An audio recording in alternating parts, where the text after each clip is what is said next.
We are at a pivotal moment where titans like Google, who control listener engagement with our content, can choose to ignore us, or they can make these small improvements to make it that much more valuable for us to recommend to our listeners that their destination is where they should be consuming our content. That's a quote from you, Bryan Barletta, on the subject of Google's role in the podcast industry. Let's get into it. Special thanks to our partners for making Sounds Profitable possible. Check them out by going to soundsprofitable.com and clicking on their logos in the articles. Welcome to the Sounds Profitable podcast. I'm Arielle Nissenblatt. On the show today, I'm speaking with Bryan Barletta about Google and how they can gain the trust of the podcast industry. Publishers, advertisers, everyone. Our chat today is going to be based on an article that Bryan wrote a few weeks back called How Google Can Earn Our Trust. We're having this discussion at pretty much the perfect moment, actually. A few weeks ago at the Hot Pod Summit in New York at On Air Fest, Kai Chuk made some big announcements about the future of YouTube podcasts. And last week, YouTube shared more information about what the near term looks like. We'll get into that, going through Bryan's proposed checklist of potential next steps in just a moment. But first, Bryan, hey, welcome to the show. How are you? I'm good. I'm really excited. We're in those in-between weeks. Me and you are recording on Monday, and this Friday, both of us fly to Radio Days Europe in Prague, which I'm excited about. I've never been to Prague.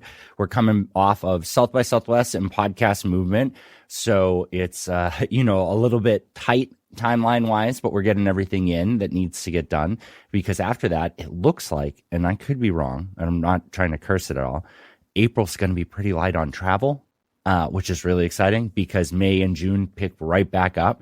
And so I wouldn't mind a little bit of breathing room to work on all this great stuff that has come out of all these conferences. How's things going with you?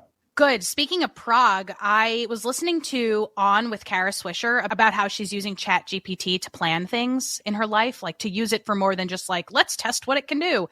And so I went to ChatGPT today and I said, plan a 3-day itinerary for me in Prague. I like to go to vegan restaurants. I like walking tours, and I like to visit Jewish sites. And it gave me a 3-day itinerary, and that is pretty cool. So I'm excited for Prague.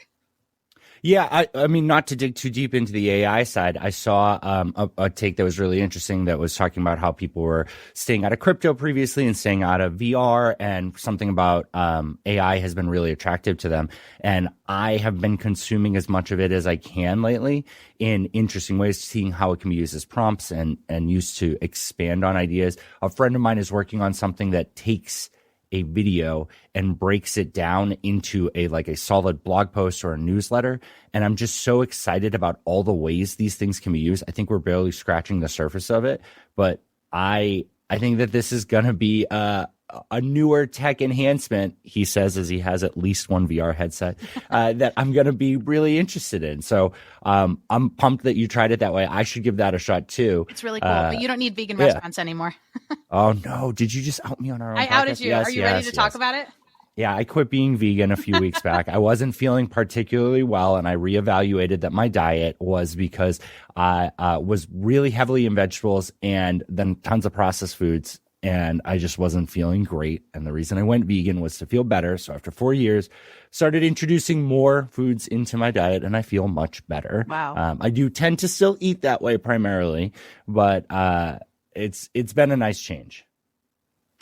Well, one place you can go for recipe suggestions, aside from ChatGPT, is Google. And we're here today to talk about Google and how Google can earn our trust in the podcast industry. So how can Google earn our trust? I want to talk about first how Google a few weeks back removed the Google podcast carousel from search. Why did they do that, and what impact has it had?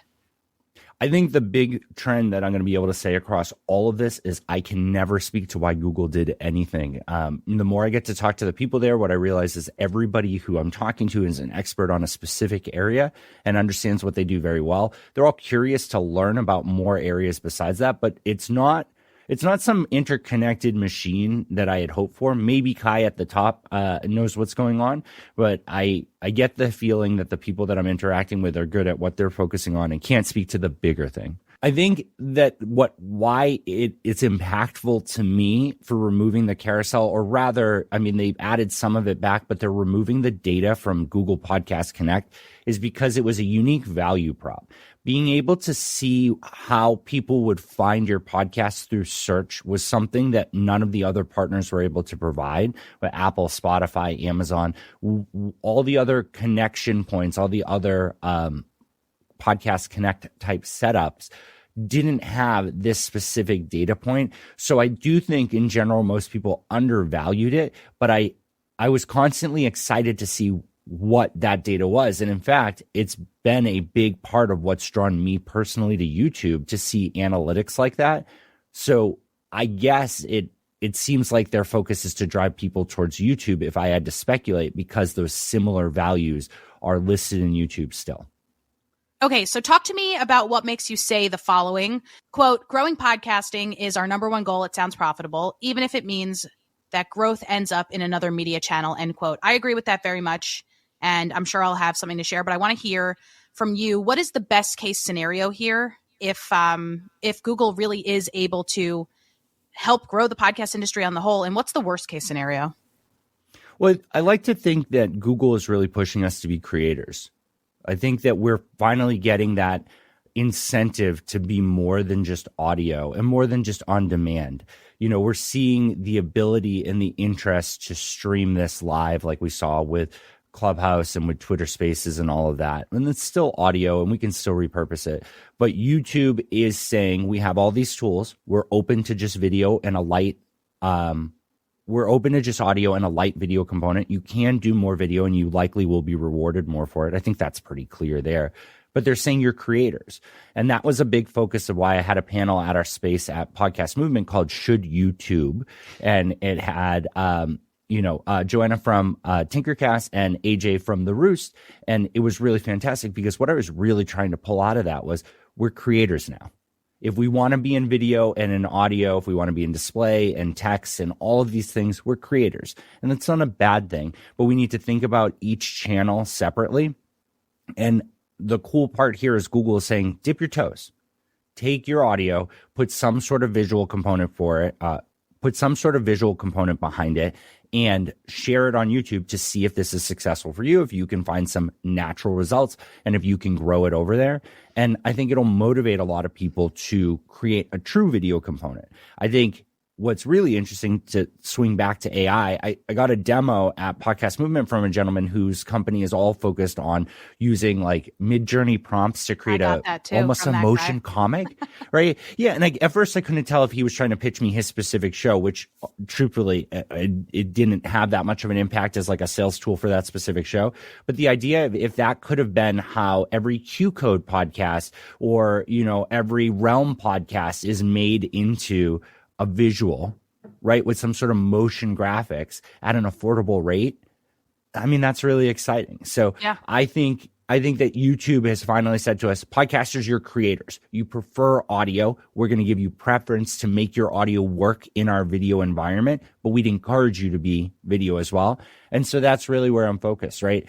At the end of the day, if podcasting, an open medium, gets picked for parts and becomes successful in other channels, if all of a sudden influencer marketing, social media influencer marketing kind of wakes up and says, wow, a substantial number of the ads that we sell here are actually through our podcast because it's a combined package, and we roll up there could be worse things than rolling from a $2 billion industry to a $15 billion industry. And same with YouTube. If podcasting becomes so entwined with YouTube that's even bigger of an industry, YouTube is so massive on its own before we even get to CTV, connected TV, video, and all of that.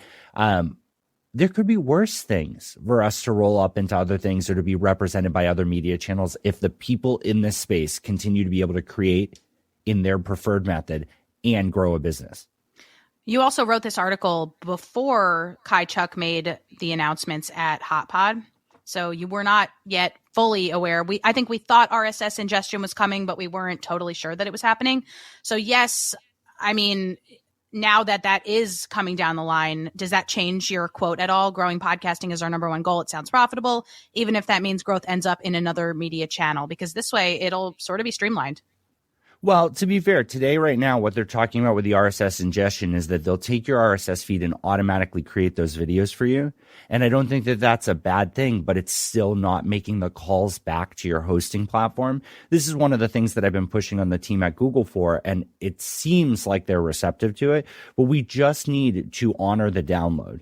We know that the download isn't as good as some other metrics in digital streaming and whatnot, but also YouTube's also siloed data. So at the end of the day, we have our industry metric, and then we also have the ability to get this YouTube metric. If they can just fire the download, if they actually not only ingest it, but really call back to it, then when I log into Art19, which we're hosting on now, and I see that my podcast, both on podcast distribution and YouTube distribution, I see how many downloads are for each. As I see that YouTube number grow, I'm going to be more and more excited, and I'm going to put more and more effort towards it, right? It's going to incentivize you. Mm-hmm. Yeah, exactly. But today, what they're talking about with RSS ingestion is they'll automatically move that stuff to YouTube for you. You still have to go finalize it over there, but they're going to make the video component for you eventually and all of that and pull in all your metadata, which I think is great. I think it's way better than having to manually do it yourself, but I think it lacks a little bit of nuance. It means that whatever ads are in there at the time of download, if you do DAI, are automatically pulled in there, which most people aren't going to want. So you're going to want to update another version of that. It means you're not going to have data in your podcast platform. So if you're new to testing the waters of YouTube, you now from day one have to check 2 platforms for your analytics. I think that makes sense why they're doing it to start, but I hope they meet us a little bit closer to podcasting, because if we can continue to use the hosting platform as our command center, it makes it really easy for us to be drawn away to do more in the YouTube platform. Yeah, just to really hammer this home, Google has a potentially huge opportunity to grow the pie, to grow the entire podcast industry, to grow listenership, I think is really big. It's something that I've been focusing on. I recorded an episode of this show with Tom Webster last week about the importance of getting more listeners into the podcast space. We already have the people who have found podcasts on their own. They know the word podcast. They know how to seek out podcasts. But what about the people who need to sort of get over that barrier to entry? How do we get those people into it? YouTube could be huge for that segment of the population. So you suggest 3 ways that YouTube can help grow the pie. You suggest RSS integration, which we touched on a little bit, measurement, and audio ads. Let's go into each of them in a little bit more depth. RSS ingestion, what should happen? You touched on a bit, but what is currently happening? And has that changed at all in the past month? So I don't think any of it's live yet. I think they've announced it, and there are some people with different beta access, and they've now made it available as of the time we're recording to identify that your playlist is a podcast. But right now, the intent is that they'll open up a tool that will convert that. We used Adori Labs at Sounds Profitable. They were a partner that we worked with a while back, and they were able to turn everything into video for us. And so that was a fun experience. I think we had over 100 episodes, and it costs a couple $100 to do all of it. So it was super worthwhile to get that over there as fast as possible so we could take advantage of the launch. What was the process like? We literally just gave them the RSS feed, and they stripped the pieces from it, created a visual out of the artwork. The artwork, and then uploaded it to our YouTube channel, and they set it as private for us so that we can mass turn them all on. Pretty straightforward. And also write your descriptions and choose your keywords and things like that. Well, they pull everything over from the podcast. Damn. We didn't optimize it for YouTube, but Gavin and team are going to go through and do that over time. We just wanted to get it live as soon as possible, which is interesting. Now we need to figure out more about YouTube SEO and all of that. So the RSS ingestion doesn't exist as they said yet, or at least if it does, it's not publicly available. As of the time of this recording, I think we have to say that like 30 times today. March 20th, 2023. And for measurement, we're not getting anything but YouTube statistics. We're not getting anything into our hosting platform. Like I had said, there's nothing being fired to say a download has happened, which is a little bit more rigid than what a YouTube impression is or play is. So I think that would be low-hanging fruit, but there's no movement on that. And audio ads is something that they're working on. I believe when it's live in YouTube Music, it will have audio ads in there. But right now, it's not clear how that works for listeners. But I can say that there is no component for the publisher to put their own audio ads in there. They can bake their own ads in following YouTube standards for how you bake an ad in anyways, just like for video. But that requires different setup, right? That requires a different, that requires a different like heads up when you're about to go into the ad, or what you put in the description to let people know, and how it goes, right? It's a personal endorsement. So it's a little different than the podcast ads, but the expectation is that YouTube Music is going to allow them to play ads before, in the middle, different times during a podcast, just like they do in regular YouTube when they're monetizing it, because YouTube Music does have a screen off option for free users. And it will have a screen off option for, yeah, okay, that's what you said. Yeah. But that's a change, right? I don't know what YouTube Music's behavior has been like beforehand, but I do know that they had beta tested in YouTube, the standard YouTube app, having the screen off. At least the rumor was they were testing it in Canada. It is a feature of their paid version of YouTube, which, by the way, the paid version of YouTube provides you free access to the paid version of YouTube Music, but not the other way around. It's like a $3 or $4 difference per month. But the feature to turn the screen off has been something they push into YouTube Music as a free thing. It does not seem to be coming to the core YouTube app. I want to go back to something that you said about measurement. You touched on it a bit, but what do we need YouTube and hosting providers to agree on in order to make measurement happen in a way that's actually fruitful for publishers? I think YouTube needs to be willing to fire something that identifies that a download has happened. And I think that the hosting platforms need to accept that it's going to come in either a standard way that they're going to need to acknowledge that when it's this user agent or this type of request, they know it's from YouTube, or a batched piece of data, API, something, right? So the first step happens with YouTube being willing to call a metric that's not a YouTube metric, but is a podcast metric in some form or another. And then the hosting platforms, I think the hosting platforms will be likely to comply, because they're going to want to be that central point of analytics. If I have to log into two platforms and I start to see that YouTube is doing better than podcasting, and I start to continue to see that I can make more money on YouTube than podcasting, which could be possible, I might get drawn away from the podcast side. Yeah. That might not be my primary hub. So hosting platforms today are not really incentivized to do much integration with YouTube, because it's one-sided. They're just pulling data in. They're not able to match it to a download or blend those numbers in any smart way. I think that by YouTube adhering to the download, by YouTube helping hosting platforms determine what version of the audio is made available for that RSS ingestion, so that they can set the ads in their hosting platform and track what ads are where, even if they're effectively baked in for YouTube, I think that's really powerful. So it all starts with YouTube. They got to give us an inch, and I think the hosting platforms will meet them there and do some really incredible things. As far as you know, are there hosting providers that are having these conversations with YouTube? I don't know. I really don't. Every time I have a chance to talk with the Google team, it's really exciting. They want to start things from scratch. They want to really understand how everything works, and it's resonating with them. Again, there are a lot of different teams, and there are a lot of really focused people there, and it's a big ship. So I'm not frustrated with how slow it's moving. I think that they do tend to announce things before they can get them live in a way that makes it easy to dismiss. But I want to remind people that Facebook dipped their toe and popped out of this, that TikTok is still just a rumor on this. I don't know. I'm excited for more options where people who work today in what we call podcasting have the ability to make more money and generate a growing business out of it, even if that means not podcasting. So I'm thankful for them here. Yeah, let's get creators paid for audio. I think it sort of falls back on that, is when you say what we call podcasting, what you really mean is we're calling it podcasting right now, but it could be audio. It could be that it's audio distributed in a lot of different ways, right?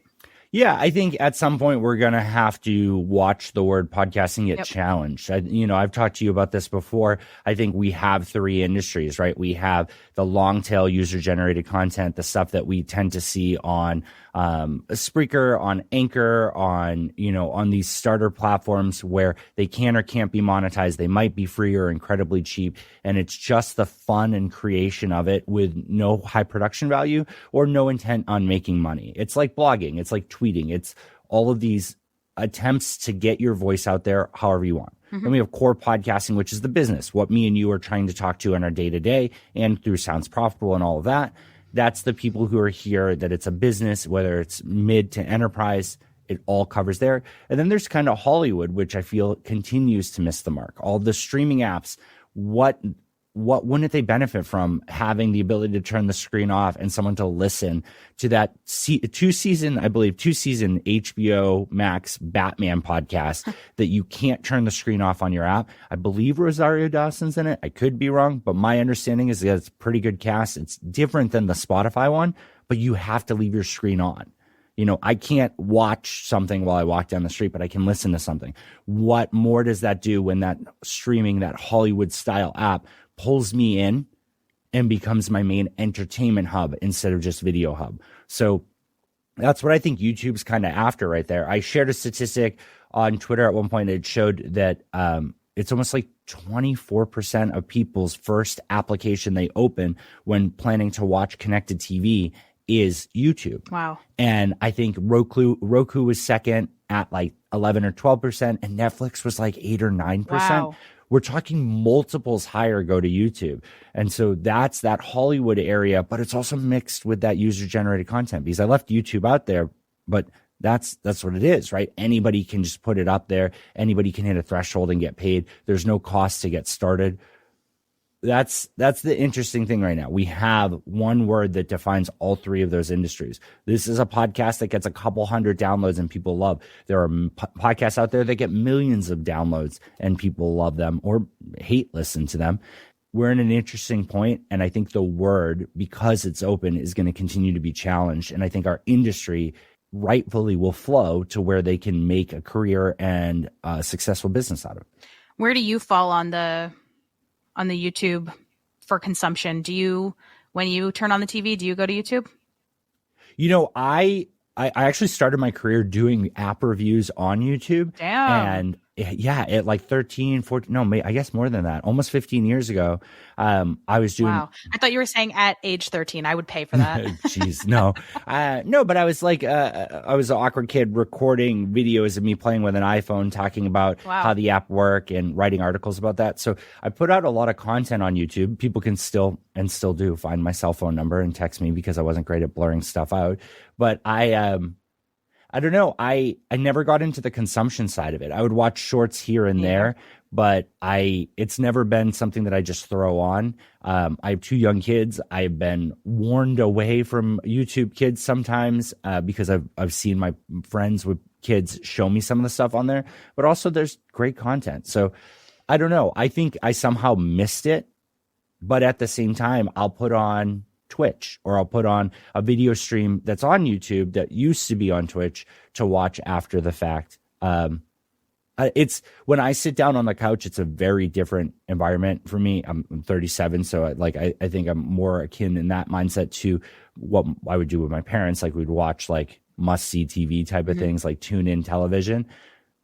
I don't think I really sat down and watched like goofy things or user generated or even high production things on YouTube on my TV really ever, but I'm not opposed to it. I mean, I got my Stadia refund from Google and used that to pay for YouTube Premiere so that I have that on there. And now I've been listening to some tabletop role-playing stuff on YouTube that isn't on a podcast that I really want to consume, and I definitely don't need to see the visuals. So I don't know. I think it's really interesting. I think I underestimate it because I don't use it, but that doesn't mean that a quarter of people watching TV don't default to it. Yeah. And you can read more about that Stadia refund in this article that we're referencing here. That's true. So Bryan, what do you think the near term, let's say 6 months from now, you know what? Let's not say what do you think, but what do you hope? What is the pie in the sky, if YouTube does this all right and everything is exactly as you dreamed, what would that look like? I just want them to honor the RSS feed and the download. Okay, put it on a shirt. Honor the RSS feed. I want to be able to get our metrics in one place. I think that the podcast ecosystem would be very open to adding things into the RSS namespace and to make accommodations for YouTube to flow a little bit easier. We understand that they're one large entity and we're a lot of them. We can update our spec easier than they can, I assume. So I think we're willing to be accommodating. We just need them to be open to passing that. That's my hope. I would say for this year, I'm not holding my breath on it, but that doesn't mean that I'm not going to participate. I am not going to put any paid spend on there. I'm going to promote our video content and our audio content on YouTube, on each of the apps, Apple, Spotify, Amazon, everything on there, and see what sticks. But YouTube, to wow me, either needs to continue to be a seamless process that I can set it up there, forget about it, and it gets me something incremental, or it really needs to, show me that by putting more effort in there, it can blow up in ways that I can't get my podcast to. So that's kind of where I am. I would say this year, everybody should expect that YouTube is not going to advance that, and not in a bad way, but just set your expectations. If this is everything YouTube's going to do for you today, is it worth it?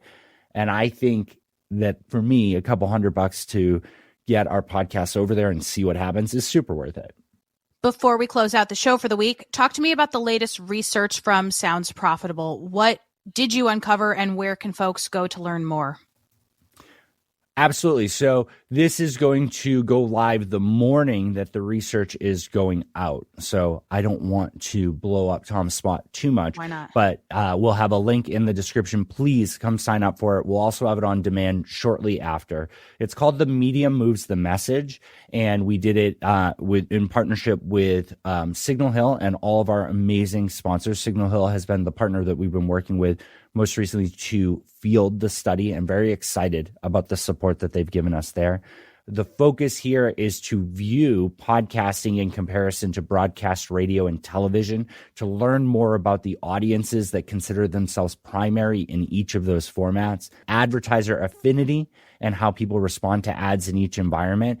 And we were able to pull in a considerable number of brands that are very prominent in radio and broadcast television and podcasting. In sourcing a lot of those, Magellan AI actually helped us a ton by making sure that we had the top advertisers for podcasting. And also, I'm really excited because all of our partners in the research project got the opportunity to submit some additional questions for themselves.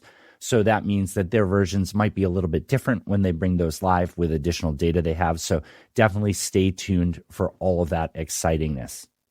And Bryan, Fun News will also cover the research more in depth here on a future episode.